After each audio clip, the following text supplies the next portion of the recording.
pensais que t'étais Capricorne. Aujourd'hui, Nomi, elle a joué avec les ciseaux. Elle a coupé 1400 francs. 1400 francs.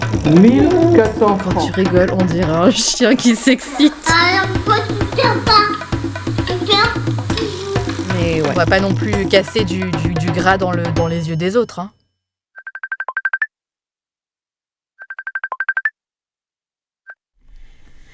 Allô? Allô? Ça va? Ça va et toi? Ça va. Fatiguée comme d'hab, je sens que c'est la fin là. C'est la fin. On Ouais. arrive à la fin du parcours. Ouais, j'ai le ventre tout dur, j'arrive plus à respirer, j'ai mal quand je m'assois, j'ai chaud, je suis fatiguée tout le temps, je me plains tout le temps. Mais avec le sourire. Je veux que tout s'arrête. On essaye. C'est un Et il sourire fait chaud, crispé, là, mais... Il fait chaud en ce moment? Il fait bon dans la journée, le matin et le soir il fait frais, donc c'est cool. Pas besoin de clim ou quoi. Il y a une bonne brise, heureusement. Je pense qu'il va naître en période de pluie aussi, donc ça va être un peu compliqué. Le fait de sortir avec... c'est des choses que j'ai jamais fait de ma vie, mais il va falloir que je sorte avec la poussette et il me faut une bâche. J'ai même pas acheté de bâche. Tu vois, c'est des trucs comme ça, il faut que tu penses. Ouais. T'as pas envie d'avoir un bébé mouillé? On dirait que je parle d'un chien. Oh. T'as pas envie d'avoir un bébé mouillé. D'ailleurs, j'ai fait une petite douche à Bamba, à ma chienne. Putain. J'avoue, moi, c'est cata. Hein. En Sérieux? fait, ouais, quand j'essaye de le laver, c'est un chat, tu le connais. Genre, la dernière fois que j'ai essayé, il a senti le truc venir et il s'est mis à se pisser dessus de peur. Oh. Et après, il s'est caché sous le canapé pendant 1 heure. Mais tu peux pas fermer la salle de bain? Moi, je la prends au piège. Bah, j'ai essayé de le porter, mais il a commencé à se pisser dessus, donc j'ai dû nettoyer, machin. Et après, il a filé sous le canapé. Il est pas sorti Ouais. pendant 1 heure. Au pire, il pisse dans la baignoire.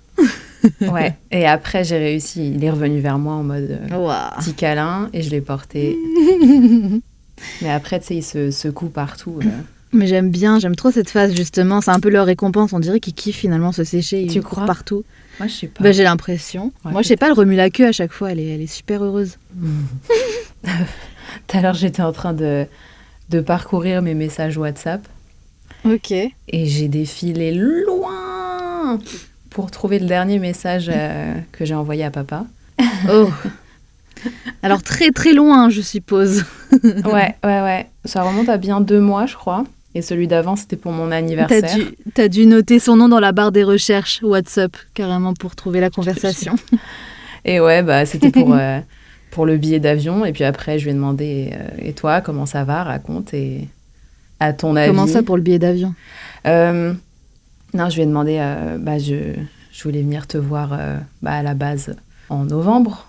Mais bon, au vu de ce qui se passe en ce moment. Mais oui, c'est papa qui m'a offert gentiment le billet pour mon anniversaire en septembre. Ah, c'est cool. Ouais, ça c'est cool. Et donc après, j'ai pris des nouvelles, je lui ai demandé comment ça va, raconte un peu et tout. Et il m'a laissé en vue. Il m'a laissé en vue. Ce n'est pas nouveau de la part de papa. Il me fait ça tout le temps. C'est fou d'être comme ça. Ouais. J'arrive pas à comprendre. Ouais, j'essaye, hein, mais... À chaque fois que je lui envoie des messages et qu'il me répond pas, parce que c'est lui, il répond pas, tu vois. Ouais. Dès que je l'ai au téléphone après, je lui dis de toute façon, ça sert à rien de parler avec toi puisque tu me laisses toujours en vue et on n'arrive pas à terminer nos conversations. Et il me dit mais il faut que tu m'appelles. Et les fois où je l'appelle, il est toujours soit occupé par le travail. Attends, j'ai un client, je te rappelle, il me rappelle pas. Donc finalement, c'est quoi le délire? Il fatigue. Franchement, il fatigue. Non, mais oui, et puis quand bien même on arrive à l'avoir au téléphone et qu'on lui pose une question, c'est genre ça va, comme d'habitude. Mais il en dit jamais trop, quoi. Donc on sait pas Il du en dit tout jamais ce trop. qui se passe dans sa vie. C'est un peu c'est un peu en surface, c'est toujours la même chose. Ça parle de travail, ça parle d'argent très souvent. Ouais. Ou alors les seules conversations qu'on peut avoir et qui sont quand même un peu plus intéressantes, c'est quand il parle de son passé. Et ça arrive très très rarement, ça. Ouais, une fois qu'il s'y plonge, il peut parler pendant C'est des vrai. heures. Mais voilà, c'est l'un des seuls sujets et finalement c'est un sujet qui le concerne et j'ai l'impression qu'il s'intéresse pas vraiment aux gens, quoi. En fait, c'est ça, c'est que on est obligé de rester dans un rapport très... on va faire plein de blagues, on va rigoler, ça, il n'y a pas de problème.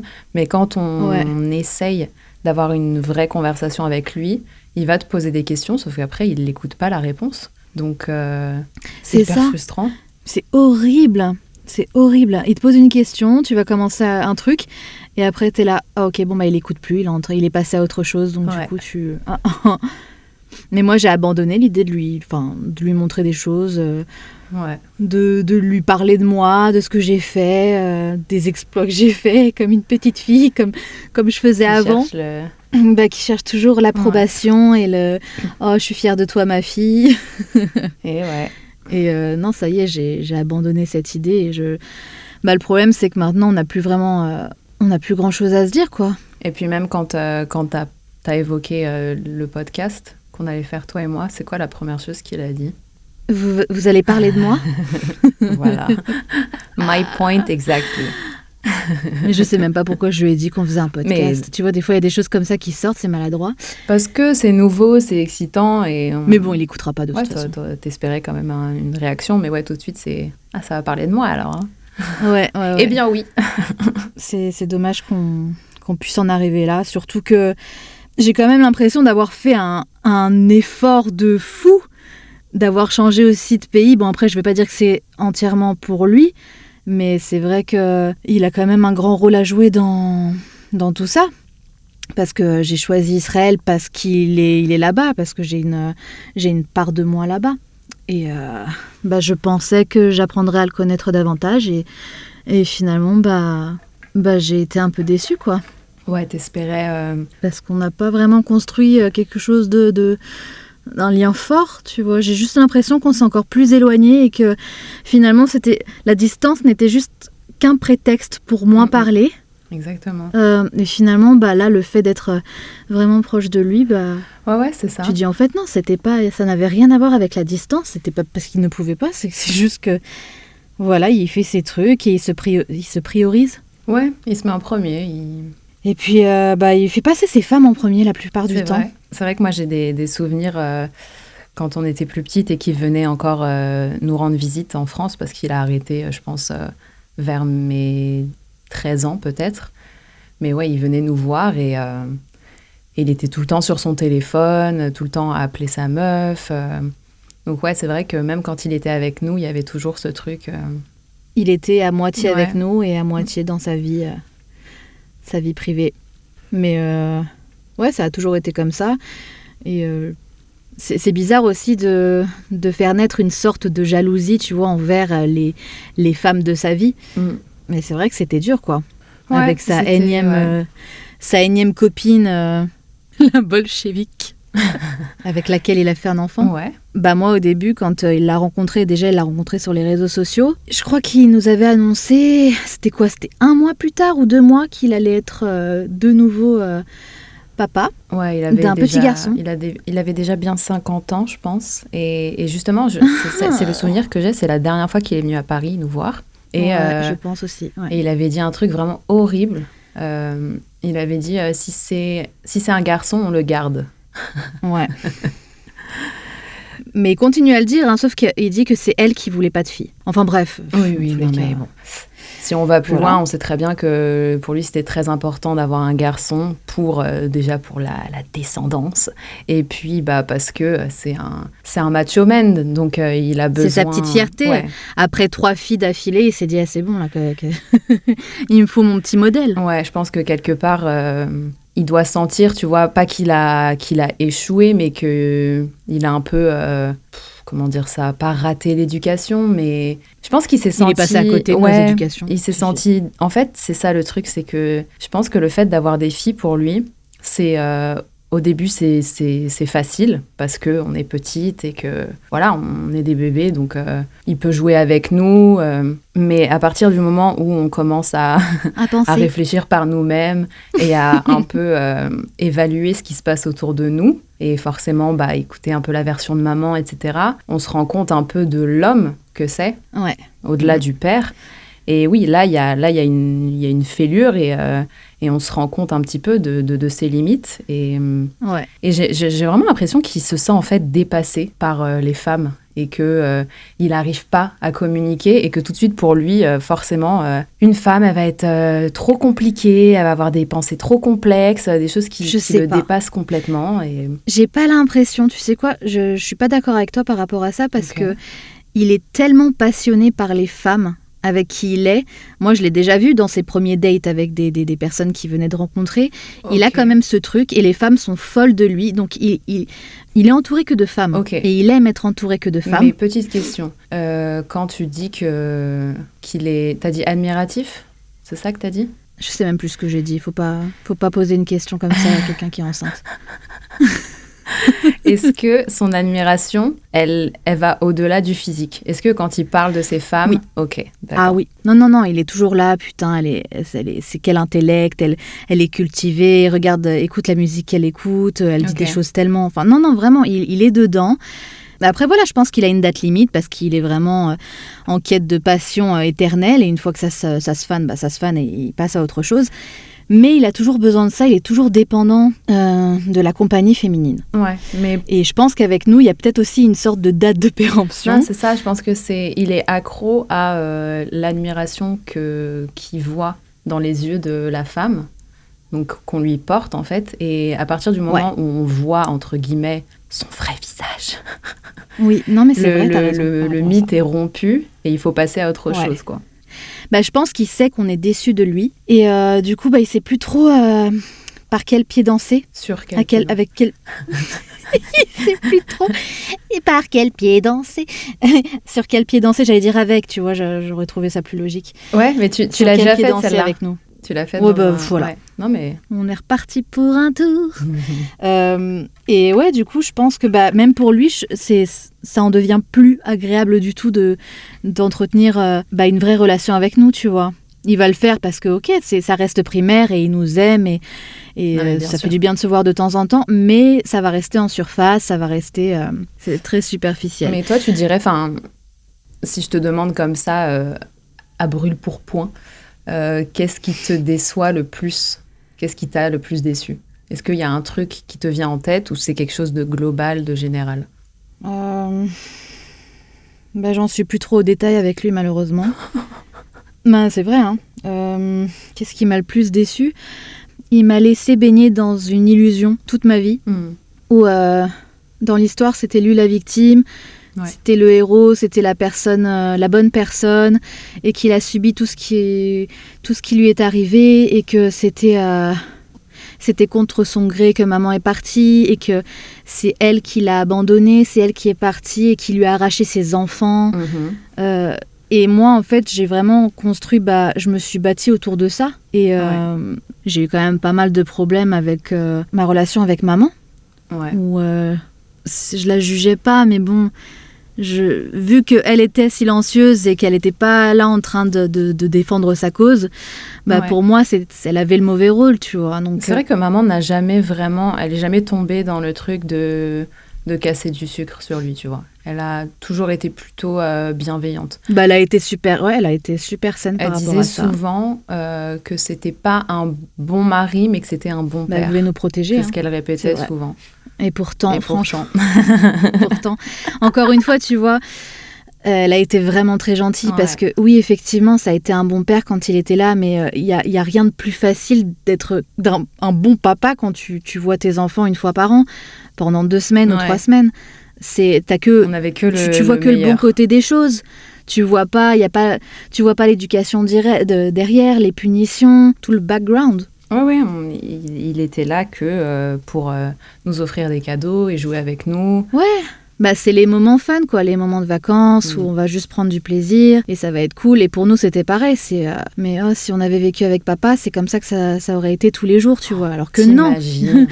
Tu t'imagines l'illusion ? Donc des années comme ça où il s'est un peu caché derrière ce rôle de super papa qui est absent et qui donne le meilleur de lui-même, et maman qui subit un peu tout et qui prend toutes les responsabilités. Et encore aujourd'hui, si tu lui demandes, il va continuer de dire que maman ne voulait pas repartir en Israël, alors que maman a dit qu'elle était prête à réessayer et que c'est à ce moment-là qu'il lui a dit c'est trop tard, j'ai déjà quelqu'un d'autre, c'est la femme de ma vie. Et donc, c'était la mère de Oui, notre petite sœur. Non, mais de toute façon, il n'y a pas que ça. Hein. Il y a eu des tromperies, il y a eu tellement de choses qu'on ne savait pas entre-temps parce qu'on était trop jeunes pour comprendre et on n'était pas censé savoir ce genre de choses aussi, quoi. Mais voilà, je pense que maman, elle en a bavé et elle a réussi à nous protéger par rapport à ça. Et voilà, je pense que malheureusement pour moi, surtout pour moi, parce que je pense que j'ai été beaucoup plus touchée par ça que toi, par rapport au fait qu'il ne soit pas là. Mais moi, j'adulais vraiment papa. Papa, c'était vraiment mon super-héros et tu vois, c'était un peu comme un rêve utopique de pouvoir vivre près de lui et d'avoir une vraie relation, tu vois. Et toute ma vie, j'étais un peu en quête de ça, j'essayais toujours de l'appeler et j'ai toujours rêvé en fait de retourner en Israël et je pense que c'était par rapport au fait qu'il soit là-bas, tu vois. Au début, ça n'avait rien de personnel, c'était vraiment parce que j'avais cette frustration de pas vraiment avoir connu mon père, quoi, de l'autre côté. Ouais. Et bah, ça a amené plein de problèmes aussi dans mes relations avec mes copains. Évidemment. Parce que j'avais l'impression d'être la seule aveugle dans ma relation avec papa. Et tous les copains que j'ai pu avoir me disaient, mais tu sais, votre relation, elle n'est pas très saine, il n'est pas... je le trouve pas pas bienveillant, mais je trouve pas qu'il vienne vraiment à toi. J'ai l'impression que ce soit toi qui vienne à lui tout le temps, qu'il appelle tout le temps, et il n'est pas vraiment disponible. Je sais pas, je trouve pas ça normal. Et à chaque fois qu'on me disait ça, mais je pétais un plomb. C'était vraiment, il fallait pas parler de mon papa. Ouais. Mais vraiment, j'étais comme une petite fille comme ça, mais tu ne parles pas de mon père, c'est mort, on parle de tout sauf de ça. Genre, tu connais pas la situation, tu l'as jamais rencontré, t'as pas à dire quoi que ce soit sur lui. Donc quoi. Là, c'est plutôt tes ex en France qui l'avaient jamais rencontré. C'est ça. Et c'est ça. ceux qui l'ont rencontré, qu'est-ce qu'ils te disent ? Bah, ils ont le même speech. Ton père, ça reste ton père. Bon, bah, malheureusement, tu peux pas le changer. Voilà, tu prends ce que tu as à apprendre. Mais voilà, maintenant, j'ai fait mon deuil. Ouais. J'ai fait mon deuil, j'ai compris. Je me suis pris une bonne tarte dans la gueule quand je suis arrivée en Israël. J'ai vu que ils pouvaient pas m'aider. Enfin, j'avais besoin d'aide aussi. J'étais toute seule. Mais bien sûr. Finalement, c'est ma tante qui m'a accueillie. Puis après, je suis allée dans un foyer. Ouais. Il m'a soutenue financièrement, mais en fait, c'est toujours de loin. Ça reste confortable pour lui, tu vois. Physiquement, tant qu'il n'a pas besoin d'être là tout le temps. Ouais, en fait, il compense par une espèce de participation de temps en temps, quoi, financière. Parce que oui, moi, il m'a aidé pour mon école de journalisme à l'époque, mais oui, il n'y a pas eu de suivi, il n'y a pas de prise de nouvelles. C'est pas personnel, il n'y a pas d'investissement derrière, tu vois. Il n'y a même pas de curiosité, en fait. Ouais. C'est toujours ses copines qui ont participé. La copine qu'il avait quand je suis partie en Israël, c'est elle qui me faisait mes courses quand j'étais en train de pleurer parce que j'avais plus d'argent. Et c'est elle qui m'a aidée à faire mes papiers d'identité, tous les trucs que je savais pas faire. Enfin, je sais pas, je parlais pas hébreu, j'étais complètement perdue. Ça a toujours été ces femmes, en fait, qui ont maintenu le lien. Tu vois ça. Quand tu me dis que il vient pas, enfin que tes copains te disaient qu'il venait pas vers toi, c'est ça, c'est par lui-même, il ne fera pas cet effort et c'est toujours la femme avec qui il est qui fait en sorte d'organiser des Shabbats, qui organise des anniversaires, qui rassemble la famille parce que sinon il est incapable de le faire. Ça a toujours été comme ça. Mais c'est pour ça qu'il a toujours besoin d'une femme dans sa vie. Hein, mais c'est ça. Oui. Parce que c'est toujours un petit garçon. Les peu de fois où il était célibataire, il était, les endroits où il habitait, mais c'était un cauchemar pour moi. J'appréhendais en fait chaque été parce que je me dis là, ok, il n'a pas de meuf, donc je vais arriver. La cabane dans le jardin. Ouais, il faisait des blagues, genre on s'arrêtait à un arrêt de bus, ça y est, j'habite ici. Mais vraiment, c'était presque le même niveau. C'était vraiment une espèce de cabane qui tombait en ruine. Il y avait des rats, des excréments de rats, des cafards, enfin tout ce que tu te rappelles, il donnait des noms aux cafards sur le frigidaire. Alors lui, c'est Robert, lui, c'est horrible. Ah non, mais ça vraiment, mais moi, c'est ma phobie ultime. Il a toujours vécu comme ça, hein. C'est un vagabond. Ouais. C'est pour ça qu'il s'insurgeait quand je lui disais, mais moi je paye 1 000 € de loyer pour un studio. Il me dit, mais comment tu peux faire ça ? Je dis, c'est comme ça aujourd'hui, maintenant. Enfin, il a pas besoin de tout ça. Je sais pas, j'ai l'impression que, même maintenant, il est officiellement célibataire. Il papillonne à droite à gauche, mais il n'a pas de vraie maison. il vit un peu dans sa galerie d'art. Et là-bas, il a construit, il a fait une petite mezzanine, il a fait des toilettes. Enfin, c'est un peu Crusoe, quoi. Mais c'est pas vraiment une maison, tu vois. Mais il vit là-bas et ça lui va. Je sais pas comment il fait. Enfin, bref. Il a pas vraiment évolué par rapport à ça. J'ai l'impression que c'est un ado. Ouais, papa, quoi. Qu'est-ce qu'il y a à dire sur... Non, mais c'est vrai. C'est difficile de parler de lui, je trouve. Ah bah ça, franchement, c'est évidemment le sujet numéro 1 en thérapie. Et chaque fois qu'elle aborde le sujet, tout de suite... ça pleure, mais tu sais, sur commande. Genre, vraiment, c'est... Tu sais, parce qu'elle appuie exactement. Mais là, c'est la petite fille de 3 ans qui attend son père et qui revient pas, qui appelle pas, machin. Ah, c'est bon, ça va. Non, mais c'est dur. Parce que, si on avait eu cette conversation, si on avait fait ce podcast il y a 10 ans, j'aurais eu un discours totalement différent. Et là, maintenant, j'ai l'impression d'avoir vraiment fait mon deuil. Je me sens un peu mieux. Enfin, ça me rend triste de temps en temps. Mais je suis plus aussi sensible qu'avant. J'ai l'impression d'avoir enfin trouvé un moyen de me protéger. Mais après, je sens que je suis pas agréable avec lui quand il m'appelle ou quoi. Ça y est, il y a une barrière. Je suis plus la petite fille câlin. Tout le monde me disait « Oh, t'es trop mignonne. Tu fais plein de câlins à ton père comme si t'étais... » Enfin, tu sais, comme si t'étais une petite fille encore, Annick, notre tante. À chaque fois, elle me voit, elle me dit « T'es trop mignonne. » Genre, ça fait du bien de voir à quel point t'es avenante avec lui et il aime ça et tu sais qu'il t'aime. Tu sais, c'est limite, ils ont tous besoin de te prouver que ton papa, il t'aime, tu vois. Il peut pas parler, mais crois-moi, il t'aime. Ouais, c'est ça. C'est malgré sa personne, malgré ce qu'il a pu faire, ce qu'il a pu être, il t'aime quand même. Et ça, c'était aussi dans la bouche de toutes ses copines. Hein. C'était pareil. Mais tu sais que ton père, il parle tout le temps de toi. Il parle tout le temps de vous. Il est fier de vous. Première nouvelle. Ok. Montre-nous alors. Ouais. Non, mais c'est vrai que toi, tu parles de deuil et tout ça. Mais oui, je pense que... En fait, moi, j'ai eu plus rapidement cette résignation, je sais pas si toi, ça tu l'as se fait... dit. Mais en fait, je crois que j'ai l'impression que toi, tu l'as vraiment fait à l'âge de 4 ans, quand il est définitivement parti. Non, mais c'est vrai, parce que... Ouais, peut-être, ouais. Je dis, ok, t'es pas là. T'es pas là, gars. Même le rapport que t'as avec Israël, tu vois, il est complètement différent du mien. Et moi, je pense que je l'associe à papa, tu vois. Ça, Israël, c'était fou et c'était trop bien d'y aller et j'étais trop contente à chaque fois parce que j'allais voir papa. Et toi, de ton côté, t'étais un petit peu sur la réserve et tu voulais pas rester trop longtemps. Enfin, t'as toujours été un peu... je reste équilibrée par rapport à ça et je vais pas pleurer à l'aéroport. Ça va pas être tout un truc, alors que moi, je pouvais plus. Pendant 2 jours, je m'en remettais pas, tu vois. C'est vrai qu'à chaque fois, j'en faisais une affaire personnelle. Ouais. Je ne voulais pas pleurer. Je sais. Et à chaque fois, il me le rappelait en riant. Il dit, tu pleures jamais, hein. Il attend que ça. Mais non, c'était important pour moi de pas pleurer parce que je voulais pas lui donner cette importance, en fait. Vraiment, il y avait un truc de... Ouais, t'as compris vite. J'ai compris vite. Et pour moi, c'était, ok, c'est cool, mais c'est les vacances. Ouais. Et après, il y a la rentrée, il y a la vraie vie, et t'es pas là. Donc, moi, faut que je continue, en fait. Donc, en fait, c'était un mode très vite... Je pense que ça s'est fait inconsciemment, mais je me suis dit, si t'es pas présent et si tu montres pas que ça t'intéresse qui je suis et qui je deviens, je peux pas te laisser de place, c'est pas possible. Ouais. Et le peu de fois où j'ai essayé, j'ai été très déçue et j'ai été triste. Donc oui, même, tu vois, physiquement, toi, tu me dis que t'es très proche de lui. Moi, j'ai jamais été dans la démonstration, jamais de câlin, jamais de...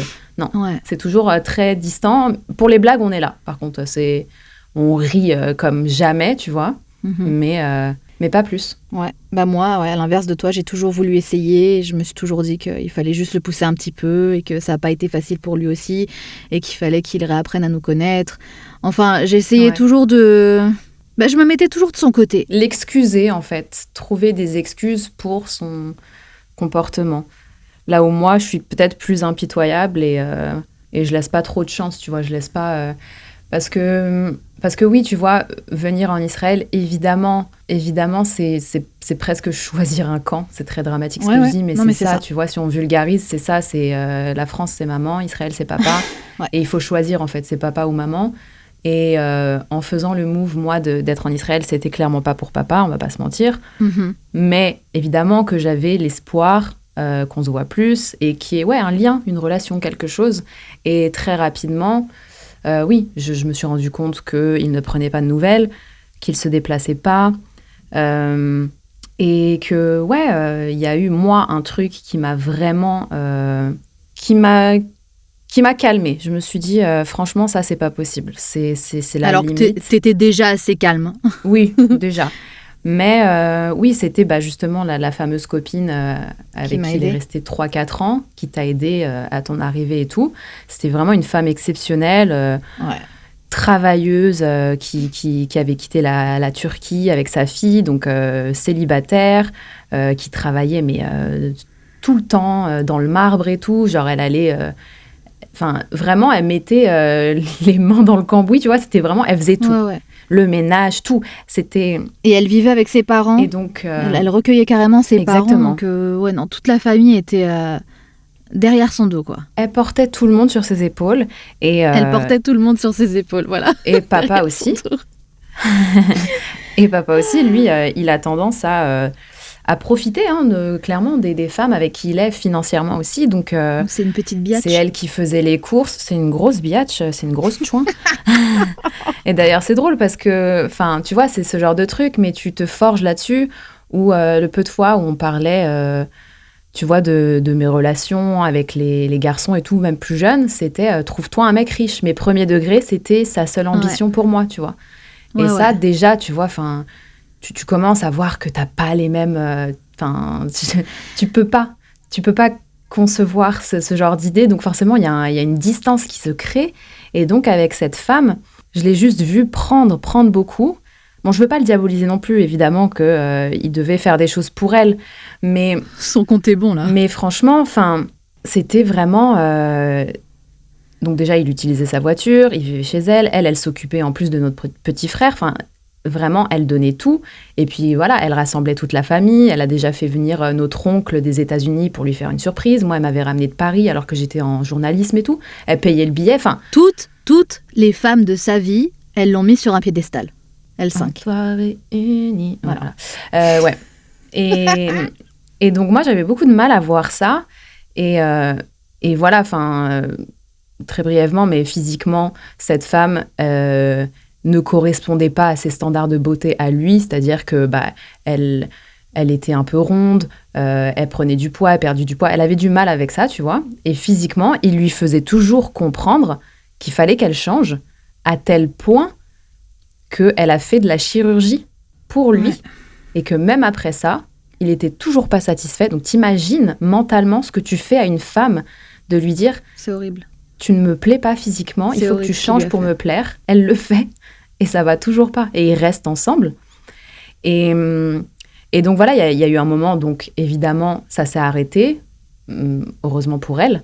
Et nous, on était un peu... Mais comment ça s'est arrêté ? Attends, non, moi, il faut quand même que je dise comment ça s'est arrêté, parce que... Vas-y, parce que je sais plus si t'as parlé de papa jusqu'au bout, allons-y, quoi. Mais ça s'est arrêté parce qu'elle l'a surpris. Ah, merde. Je savais pas cette histoire. Alors, attends, j'ai pas envie de dire de bêtises, encore une fois, parce qu'il y a eu plusieurs histoires. Mais il l'a trompée déjà avec sa collègue de travail. Et il l'a trompée avec une femme. Et apparemment, il l'a amenée chez elle. Quand elle n'était pas là, s'il te plaît. Quand elle n'était pas là, bien sûr, bien évidemment. Et cette femme, en fait, a pété un plomb, je sais pas pourquoi, parce que papa, à mon avis, je sais pas, ils ont dû s'embrouiller. Et cette femme a contacté sur Facebook et lui a dit « Écoute, je connais ta maison, je t'avoue que il m'a amené chez vous, officiellement chez toi. Si tu veux des détails de ta chambre, la peinture qui est en face du lit, la table de nuit, la lampe, comme ça, si ça. Bref, voilà. Comme on avait dit la dernière fois, c'est toujours... quand les femmes parlent, il y a toute la vérité qui explose. Exactement. Et donc voilà, déjà, ça s'est terminé comme ça. C'est pas d'un commun accord, tout va bien, c'est bon, ça s'affaisse, ça marche plus. Ah oui. Ouais, donc c'est important pour la suite de l'histoire, mais du coup, évidemment, elle avait le seum, à juste titre. Et nous, on était un peu entre deux, parce qu'on était quand même très proches d'elle. C'est ça le problème aussi, c'est qu'on est toujours très très proche de ses petites amies et on doit toujours faire le deuil de chaque rupture, quoi. C'est trop dur. C'est ça. Et donc forcément, à un moment, il y a eu question d'argent. Et donc à ce moment-là, moi, en plus, financièrement, je suis dans une période très compliquée où la traduction, ça se passe pas bien, j'arrive pas à en vivre. Et je suis forcée même de déménager avec mon ex. Il me dit, je peux pas te voir comme ça, genre t'arrives pas à finir tes mois. Je travaille dans un magasin de sacs. J'essaye, tu vois, de faire en sorte de pouvoir survivre, quoi. Et il vient à ce moment-là m'envoyer un message, papa, pour me dire, est-ce que tu pourrais aller lui parler, donc à son ex, parce que en gros, il y a, c'est quoi la somme, 20 000 ou 40 000 donc l'équivalent de 10 000 euros, on va dire. Il avait laissé chez elle de l'argent cash, parce que lui, il se trimballe qu'avec du cash la plupart du temps. Et ouais, je crois qu'il avait une somme de à peu près 20 000, 30 000 euros, un truc comme ça. Et apparemment, elle le lui aurait pris. Okay. Et il l'a pas retrouvé. Et elle lui a dit, écoute, avec tout ce que j'ai payé dans cette relation, tout ce que j'ai investi, je pense que c'est la moindre des choses que je récupère cet argent. Voilà. Et il l'a pris très très mal. Et de là, il est venu te parler, il est venu me parler à Or, je crois. Il a essayé avec toutes les trois. Alors, c'est ça. Mais quand il est venu me parler, en fait, ce qu'il m'a dit, c'est que... Oui, il m'a dit, elle m'a volé mon argent, ou je sais pas quoi. Est-ce que tu peux lui demander de te le rendre? Parce que cet argent, c'est pour vous. C'est pour toi et tes sœurs. Comme par hasard, cet argent, c'est pour nous, quoi. On n'a jamais vu la couleur, il nous en a jamais parlé. Il y a de l'affect, genre il se dit, je vais la voir comme ça. Et moi, je lui dis tout de suite, écoute, déjà, c'est pas mes histoires, je rentre pas là-dedans. Et j'ai soutenu son ex en disant, et franchement, avec tout ce qu'elle a fait pour nous, genre oublie, tu vois. Et il a dit, comment ça, ce qu'elle a fait pour vous? C'est tout de suite, il commence à... Et il me dit, tu sais quoi, c'est pas grave, c'est Or qui aura tout, c'est ta petite sœur qui prendra ta part. Il m'a dit ça texto. Moi, je lis ça, je suis au travail, et genre vraiment, je suis avec ma collègue, et je lui montre, et elle me voit, je commence à... Ouais, peut-être je suis en larmes, je sais plus, choquée, mais de rage, tu vois. C'est pas des larmes de tristesse, je suis vraiment énervée. Il s'abaisse à ça, quoi. Et avec sa fille. Et donc, ouais, forcément, ça a vraiment créé un truc où je me suis dit, ouais, non, c'est pas possible. Genre, de faire ça, c'est ma limite. Mais moi, tu sais ce qu'il m'a dit, moi, par rapport à cette histoire? Non. Il m'a dit que c'était l'argent qu'il était censé me donner si je me mariais. Et que finalement, je pourrais pas l'avoir aussi. Et si j'ai envie de l'avoir, j'ai juste à parler avec elle, vu qu'elle nous adore, elle nous donnera l'argent, quoi. Il disait en gros, mais vous inquiétez pas, j'ai pas besoin de cet argent, vous avez juste à le récupérer, moi je veux pas en entendre parler, c'est pour vous. C'est dommage, c'est pour vous, elle vous a volé votre argent. N'importe quoi. Non, mais vraiment, tu te rends compte. Wow, bref. Donc ça, vraiment, ça m'a... Je pense que je lui ai pas parlé pendant 4-5 mois. Je l'avais enfoui, ça, tu vois. Ça me remet mal. Ouais, ça, c'est le souvenir que j'ai le plus... Ouais. Donc, voilà, il y a eu ça. Et c'est vrai que moi, je suis restée... j'ai vécu 5 ans ou 4 ans en Israël. Et vraiment, c'était superficiel. On s'est vu très peu de fois. Il n'y a pas eu de moment de partage. Très peu de moments de vulnérabilité. Ouais. Je crois qu'une fois, il était passé chez moi, il venait de rompre et il m'a dit « Comment tu fais, toi, pour t'en remettre ?» Enfin, vraiment, il me demandait conseil, tu vois. Mais tu sais, c'est des espèces de petits instants comme ça où il ouvre un peu et tout de suite, ça se referme. Et il faut l'attraper, sinon c'est mort. Je l'ai eu il y a pas longtemps. Il y a 1 an, quand il a rompu avec S, donc c'est la dernière en date. Donc c'est post-rupture, il faut l'attraper post-rupture quand il est un peu fragile. Alors, j'ai passé toute la journée avec lui et j'ai dit, oh voilà, j'ai enfin eu un moment qualitatif avec lui. On a marché 1 heure à la plage, il s'est vraiment, il s'est ouvert, je me suis ouvert et il m'a dit que j'étais vraiment intelligente. Limite, tu sais, il apprenait à me connaître en disant, mais ce que tu dis, t'as des propos super intelligents, ça me fait du bien de t'entendre. Vraiment, j'ai pris ce moment, j'ai dit, ah, mais enfin, ça y est, enfin, on commence vraiment à parler. Et puis, il m'a donné les clés de l'appart en disant, de toute façon, elle n'en aura plus besoin. Bon, 2 jours après, ils se sont remis ensemble et il m'a redemandé les clés. Et voilà, basta. Ah.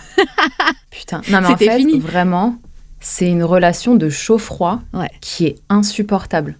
Ouais. C'est ça, en fait, c'est pas conscient, hein, mais c'est vraiment un truc où il te fait espérer. Parce qu'il y a des petits moments où tu dis, OK, là, il y a une avancée, il se passe quelque chose, et puis après, Ouais. Il y a ce truc aussi où, tu sais, il a besoin de... Il a besoin de montrer que, par son côté artistique, tu vois... Ça excuse ce comportement ? Non, pas du tout. Je voulais pas dire ça. Par exemple, quand j'ai ouvert ma chaîne YouTube la première fois, c'était c'était pendant le Covid. Et en fait, j'avais vécu 2-3 jours avec lui, donc on parlait un petit peu plus, tu vois. Et je lui ai dit, je pense que je vais ouvrir une chaîne YouTube. J'ai commencé à faire une vidéo. Il a vu ma première vidéo, il m'a dit, mais waouh, c'est incroyable ce que tu as fait, on dirait vraiment un film. Ouais. Tu as appris à filmer, tu fais vraiment des jolis montages avec des fondus, ci et ça, c'est pas mal. Et moi, dans ma tête... Virgule. Non, justement. Virgule. Il y avait un point. Non, il y avait un point d'exclamation. Alors j'étais tellement emballée, j'étais c'est bon, c'est trop bien, tu sais, limite ça y est, je suis redevenue la petite fille qui a besoin de prouver, de montrer à son papa que tu vois, je suis douée, tu vas voir, je vais faire ci, je vais faire ça. Et j'ai eu un gain de motivation et j'ai fait une tonne de vidéos je crois que j'ai fait 3 vidéos d'un coup en une semaine que j'ai planifiées et je lui montrais petit à petit et petit à petit il me disait ouais mais là tu vois c'est un peu redondant, là ça commence un peu à ressembler à l'autre, il faudrait que tu fasses ça, invente un autre thème. Et tu sais il veut prendre, il a besoin de prendre parti, tu vois, et montrer que c'est lui le créateur, tu vois, c'est moi je suis l'art. Tu parles à l'art, oui. Tu vois ce que je veux dire ? Oui, quand bien même il va reconnaître que ce que tu as fait, c'est cool, il faut quand même qu'il prenne le credit et qu'il dise... Non, mais qu'il s'auto-congratule et qu'il dise, mais si c'est bien, c'est parce que je suis ton père, tu vois. Il y a aussi ce truc un peu narcissique.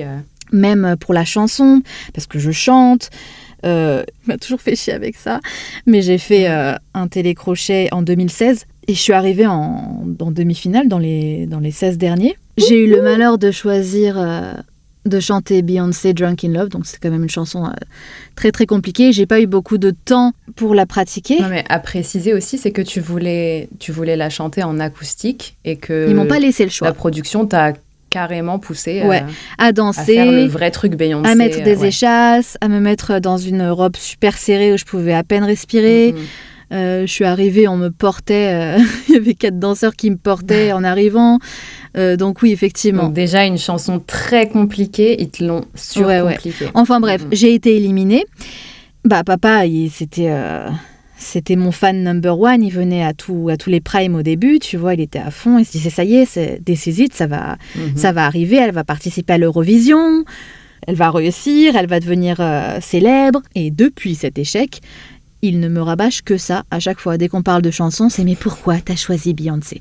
Pourquoi t'as choisi cette chanson ? Je t'avais dit. Voilà, donc c'est un peu, moi ça me met mal parce que, je sais pas, au bout d'un moment, vas-y, next, quoi. Je change un petit peu de registre parce que ça commence à saouler. J'ai fait quand même pas mal de choses derrière, mais non, tu vois, c'est toujours non, mais c'est pas assez. Là, tu vois, c'était vraiment... Là, c'était ta chance. Et en gros, tu l'as laissé filer, essaye encore, fais d'autres choses. Et il essaye de me pousser, tu sais, ça te met encore plus... Enfin, ça te met mal, quoi. Au lieu de rester sur cet acquis en te disant « Waouh, je suis fière de toi, t'as fait ça, t'es passé à la télé...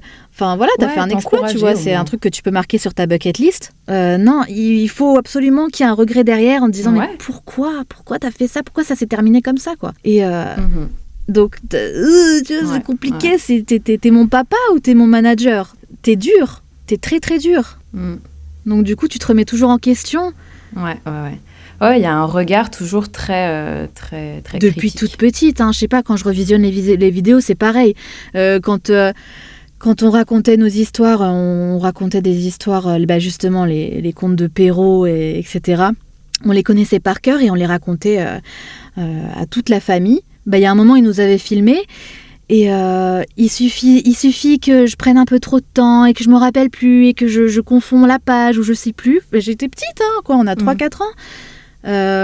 Bon, c'est bon, vas-y, Daniel, raconte maintenant parce que tu prends trop de temps, tu vois, il y avait une pression, je me dis, mais comment je faisais ? J'avais pas l'impression sur le coup, enfin, quand je regarde les vidéos, j'ai pas l'impression que ça m'atteignait sur le coup, mais je me dis, c'est quand même dur, tu vois. Mais forcément que ça t'atteint et ça te suit dans l'estime que t'as de toi et dans tes relations amoureuses. Enfin, moi, je sais que, évidemment, c'est un gros sujet, mais pour vulgariser, ma psy, elle me dit, tant que tu n'auras pas réglé ta relation avec ton père, tu ne pourras pas avoir de relation saine avec un homme. Ah oui, Donc, c'est vrai, elle t'avait dit ça. Ouais. Et t'as réglé ta relation, non?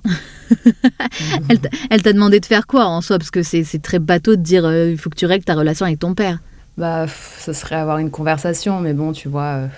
De quoi? Lui dire t'as été un connard Ouais, à Est-ce que quoi tu te ça rends va compte de servir? ça? Il y a eu des moments où on l'a confronté, mais il est trop... je sais pas si c'est de la fierté ou quoi. Je sais qu'il est conscient au fond parce que, Il le sait. tu vois, quand même pour remettre à César ce qui revient à César, je sais plus comment on dit. Mais en gros, l'été dernier, quand on s'était tous réunis, il a quand même fait l'effort Il a insisté en fait que le premier dîner se fasse juste les 4 frères et sœurs avec lui. Donc il avait réservé un super resto à Tel Aviv et tout. Et vraiment, on a commandé tous les plats, plein de cocktails. Enfin, vraiment, et c'était un moment hyper précieux et privilégié où vraiment, il a dit, on fait un tour de table et chacun dit un peu où il en est dans sa vie parce que forcément, il y a Or qui vit au Japon depuis des années, moi qui suis repartie à Paris, toi qui vis ta vie, il y a notre petit frère aussi qui grandit, donc on était tous là. Et ouais, c'était hyper beau, presque un peu solennel, tu vois, et chacun a vraiment pris le temps de dire les choses, et je me sentais écoutée pour peut-être la première fois, et vraiment, j'ai trouvé ça super émouvant. Ouais.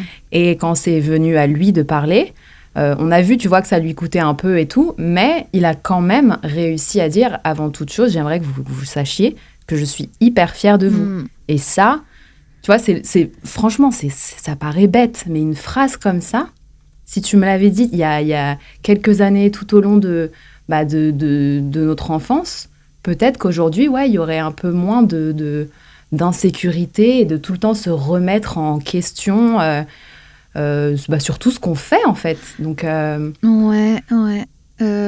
Je trouve pas qu'il était avare en compliments. mais c'était des compliments très... Oui, t'es belle Voilà. comme une poupée, ou tu cours vite comme une gazelle, ça je me rappelle, il me disait ça tout le temps. C'est vrai, disait ça. Tu cours vite comme une gazelle, ouais. Tu vas être une sportive. Enfin bref, c'était toujours un rêve ambitieux derrière, où genre tu vas devenir... C'est ça. C'est pas tu juste, vas devenir quelqu'un. Reconnaître un truc. Il faut que ça amène à quelque chose. Et ça, je pense que on en parlera parce que c'est un vrai sujet, mais ça nous a aussi impacté dans notre relation avec l'art, tu vois, tout ce qui touche à l'art, mais tous nos projets artistiques, il y a toujours cette espèce de pression de il faut que ça devienne quelque chose. Ça peut pas être juste un truc comme ça, tu vois. Carrément. Mais ouais. On est parti sur autre chose, mais moi, quand je voulais parler de sa copine russe avec laquelle il a fait un enfant, donc Adam, le petit dernier, moi, en fait, c'est une période dans ma vie où j'ai carrément coupé les ponts avec lui parce que pour moi, c'était vraiment trop. C'était... Ouais, ça a été la goutte de trop pour moi. Déjà, c'était compliqué de plus se sentir unique parce qu'il s'était quand même remarié une autre fois, puis il a eu encore une autre petite fille, tu vois. Donc déjà, là, c'était limite. Mais quand il est parti en cacahuète après, et qu'il a divorcé de cette deuxième femme et qu'il a enchaîné femme sur femme et qu'il n'a pas arrêté de changer d'appartement et qui avait presque le même âge que nous. Enfin, on n'a jamais eu cette stabilité quand on venait le voir et quand on grandissait et quand on allait en vacances et qu'on venait le voir. Parce qu'à chaque fois, c'était une nouvelle femme, un nouvel endroit. On n'avait pas du tout de base. Et bref, la fois où il nous a annoncé qu'il allait être encore papa et qu'il allait avoir un petit garçon, moi, j'ai dit stop, c'est fini, quoi. On est des œufs. On est des petits poussins. Non, mais on est juste des progénitures, tu vois. C'est en fait, tu fais des enfants tellement facilement et il se passe quoi derrière? Comment tu vas les gérer, ces gosses? Comment tu vas assumer J'ai pensé à ça direct. J'ai dit mais c'est insensé, surtout qu'il avait eu une relation juste avant avec une fille qu'on adorait. Je dis une fille parce qu'elle était tellement jeune et qui voulait absolument des enfants, et ils ont rompu parce que justement elle voulait continuer à vivre et avoir des enfants, et lui avait dit c'est fini, je ne veux plus d'enfants. Et il a rencontré un mois après une femme qui à mon avis est tombée accidentellement enceinte, et voilà, ils ont décidé de le garder. Et pour moi, c'était trop. Et pendant 1 an, je suis pas partie le voir et je lui ai pas parlé, quoi. C'était trop pour moi. Je me sentais plus unique du tout, c'était fini. C'est en fait, je fais partie de ces gosses. Et le fait que ce soit un garçon, ça a participé à ça ou pas du tout? Bah parce que oui, c'était un peu sa fierté, c'était la conclusion. Enfin, j'aurai mon mini-moi, tu vois. Je vais pouvoir corriger toutes les erreurs que j'ai pu faire et vraiment m'investir. D'un côté, tant mieux pour lui. Mais c'est vrai que je les trouve quand même plus proches. Maintenant, Adam, il a grandi, il a 13 ans. Et c'est vrai que il se voit une semaine sur 2. Mais encore une fois, il n'a pas vraiment... je pense pas qu'il l'ait vraiment éduqué pleinement. La dernière fois, je les ai invités à la maison, c'était la semaine dernière. Et c'est fou parce que je me suis revue à travers Adam. J'étais en train de débarrasser la table. Et vu que je suis enceinte, papa, il voit que j'ai besoin d'aide. Donc, il commence à débarrasser tout. Et Adam, il est automatiquement sur son téléphone. Il voit pas trop ce qui se passe autour. Et direct, papa commence à s'énerver en lui disant « Mais tu essayes de réagir à ce qui se passe autour. Réagis.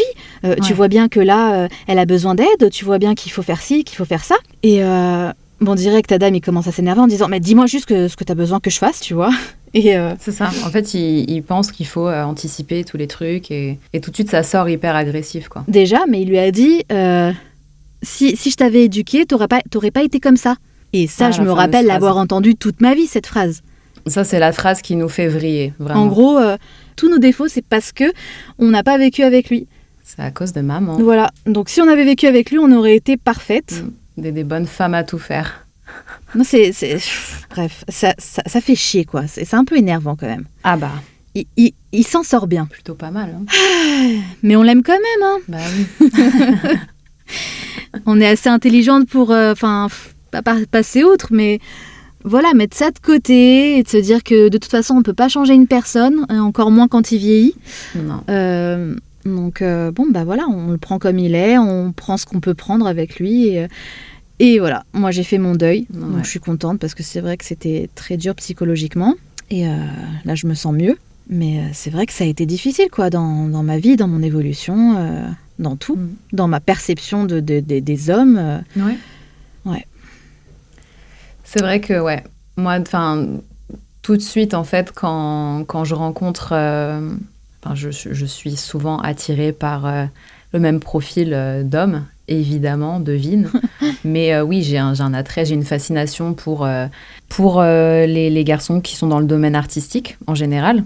Et tout de suite, j'ai cette fascination, mais j'ai aussi ce double truc de amour-haine et de presque de dégoût, parfois.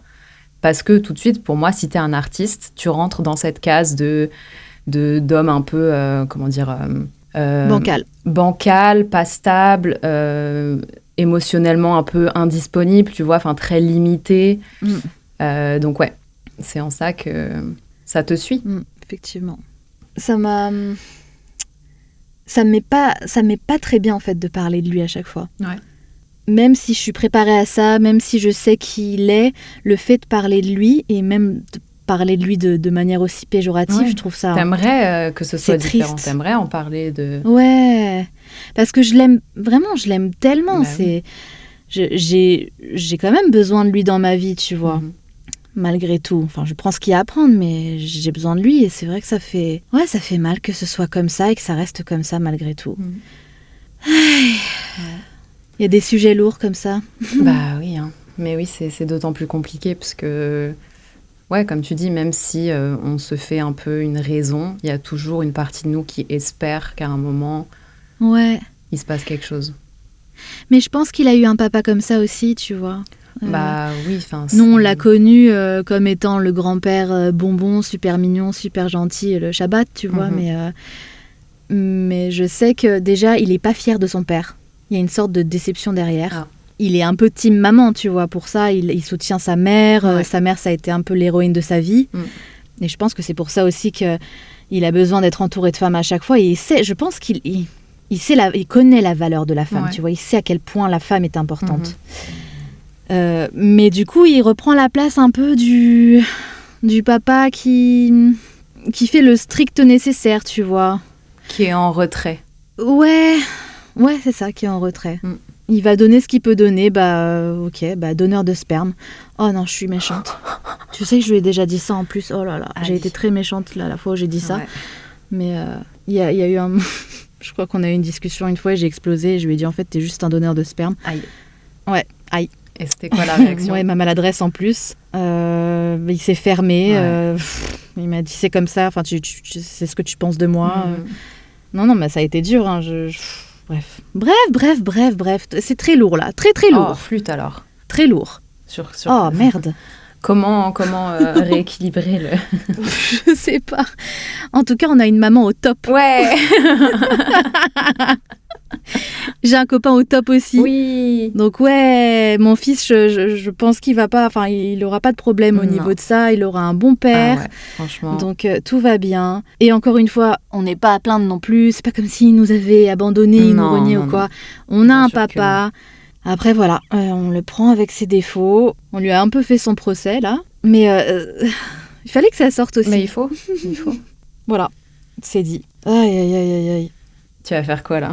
Je pense que je vais regarder un truc à la télé et puis on va partir chez sa famille ce soir. Voilà. Alright. Donc tranquillement. Ok.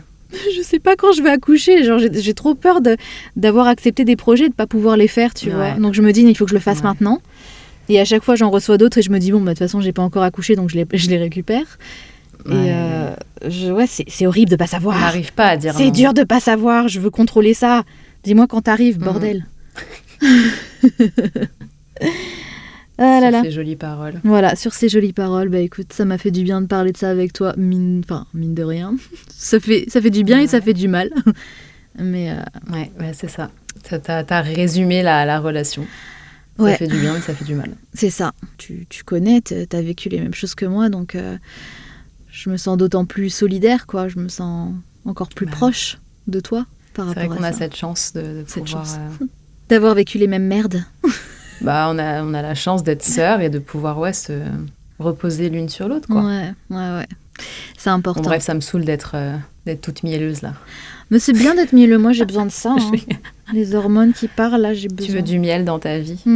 Ah, Liam, il fait mal. Il me donne des coups de cul juste en dessous des seins. Juste sous les seins. Comment tu sais que c'est son cul? Parce que sa tête, elle est à l'envers. Et là, je suis en train de toucher quelque chose de plus gros, donc ça peut pas être un pied. Donc c'est son cul. Voilà. Bon, Voilà. et bah, Allez. je te dis à plus tard. À plus tard. Mon canard. Et à bientôt. Mon petit asticot. Gros bisous. Bye. Oh. Bye. J'en ai marre. Bye. Bye.